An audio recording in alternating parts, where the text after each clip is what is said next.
ये स्थितियाँ लगातार गंभीर रूप लेती जा रही हैं। जी, लगातार मतलब आज हम लोग ये बात कर रहे हैं तो लगता है कि अब तो बहुत गंभीर हो चुका, अब इससे ज़्यादा गंभीर क्या होगा?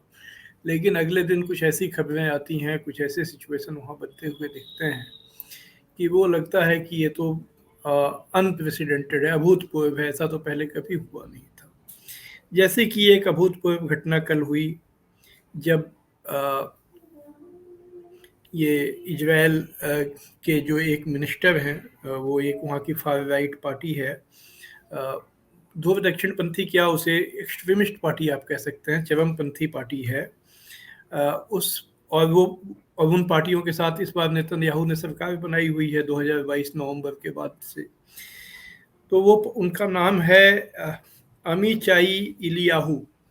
और ये जो इनकी पार्टी जो एक्सट्रीमिस्ट पार्टी है, यहूदी पार्टी, यहूदीवादी पार्टी है। जैसे धार्मिक पार्टियां होती हैं जो जायनिस्ट तो हैं ही, जायनिस्ट तो ये सभी हैं, लेकिन एक जायनिस्ट में भी एक थोड़े उदार होते हैं, एक बेहद कट्टरपंथी होते हैं, जी, एक जी। चरमपंथी किस्म के लोग होते हैं। तो ये चरमपंथी पार्टी के हैं और इनको इस बार इनकी पार्टी को भी चूंकि सीटें वहाँ मिल गई थी तो ये लोग अभी कॉलिशन में हैं। तो इन्होंने कल बयान दिया कि हमारे सामने विकल्प खुला हुआ है, हम गाजा पर परमाणु बम गिरा देंगे। तो अब आप देखिए, परमाणु बम की खुली धमकी देना, ऐसा आधुनिक इतिहास में ये घटना इसके पहले हुई नहीं। इसके पहले देश ये तो कहते रहे हैं कि अगर आप हम पर हमला करोगे तो हम परमाणु हथियार से जवाब देंगे। और एक बार हमारे प्रधानमंत्री जी ने ये जरूर कहा था, चुनाव, हालांकि उन्होंने चुनाव सभा में कहा था इसलिए उसे बहुत कोई गंभीरता से नहीं लिया गया था, जब उन्होंने कहा था कि हमने अपना परमाणु बम दिवाली में चलाने के लिए नहीं बनाया हुआ है। तो इसके जवाब में पाकिस्तान के जो उस समय के प्रधान कोई मिनिस्टर थे, उन्होंने भी ये कहा कि हमने अपना परमाणु बम ईद में चलाने के लिए नहीं बना रखा है।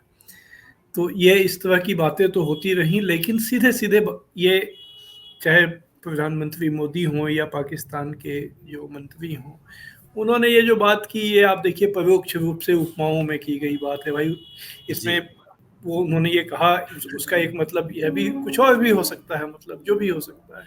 लेकिन जी। यहाँ पर जो इजराइल के जो मिनिस्टर हैं एलियाहू, उन्होंने कल साफ साफ कहा कि गाजा पर हम परमाणु बम गिराने का हमारा विकल्प खुला हुआ है। अब आप इस बात के मतलब को समझिए, जिस समय गाजा के लोग, लाचार लोग, निहत्थे लोग, 10, बल्कि 10 के आप तो 11 साढ़े 11,000 संख्या हो चुकी है जो मारे जा चुके हैं, जिसमें ज़्यादातर महिलाएं और बच्चे हैं। अस्पतालों पे बम गिराया गया है, शरणार्थी शिविरों पे बम गिराया गया है, हजारों मकान ध्वस्त कर दिए गए हैं, अ, लाखों की आबादी विस्थापित अपने घरों से हो चुकी है। और उनको वहाँ जो कोई कोई उनको राहत सामग्री भी वहाँ नहीं पहुँच पा रही है। जी। बच्चों की ऐसी तस्वीरें आती हैं जो किसी भी इंसान को, उसके दिल को हिला के रख झकझोरती हैं ऐसे। देंगी, झकझोरती झकझोरती हैं। अगर वो इंसान होगा तो, अगर उसने अपनी इंसानियत छोड़ दी हो और वो बारबरिकता, जो बर्बरता की सीमा को लांघ गया हो, तो बात अलग है। तो कल इजराइल के मंत्री ने वो जवाब, उसके बाद काफ़ी ज़ाहिर है कि काफ़ी हंगामा हुआ और प्रतिक्रिया आई। अलग से उसकी निंदा की गई, प्रतिक्रिया आई। तो नेतन्याहू जो प्राइम मिनिस्टर हैं, बेंजामिन नेतन्याहू, उनको भी इस संभवतः इसका गंभीरता का कुछ एहसास हुआ होगा।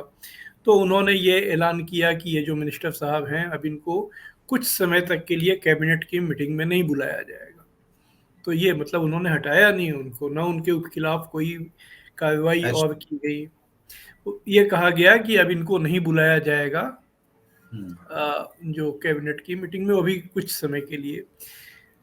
और पश्चिमी देश जो अपने को शांतिवादी, जो अपने को मानवाधिकार और लोकतंत्र का प्रवक्ता कहते हैं, उनकी तरफ से कोई गंभीर प्रतिक्रिया इस पर नहीं आई। कोई ऐसी प्रतिक्रिया जिसमें लगे कि आप सचमुच इससे आहत हुए हैं, कि कंसर्न कोई हैं एक या व्यक्ति, हाँ, जी, कि कोई एक व्यक्ति यह कह रहा है कि अ, अगर गाजा पर परमाणु बम गिराने का तो यह मतलब है कि वहाँ पर पूरा गाजा भी खत्म हो सकता है।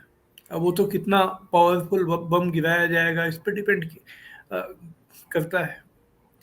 दूसरी चीज इसमें जो जुड़ी हुई वो ये है कि इजराइल एक परमाणु हथियार संपन्न देश है, ये उसने अपने को घोषित नहीं किया हुआ है।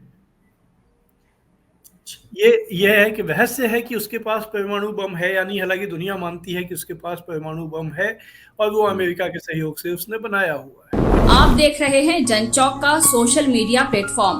हमारे YouTube चैनल को सब्सक्राइब करने के लिए बेल आइकन दबाना ना भूलें।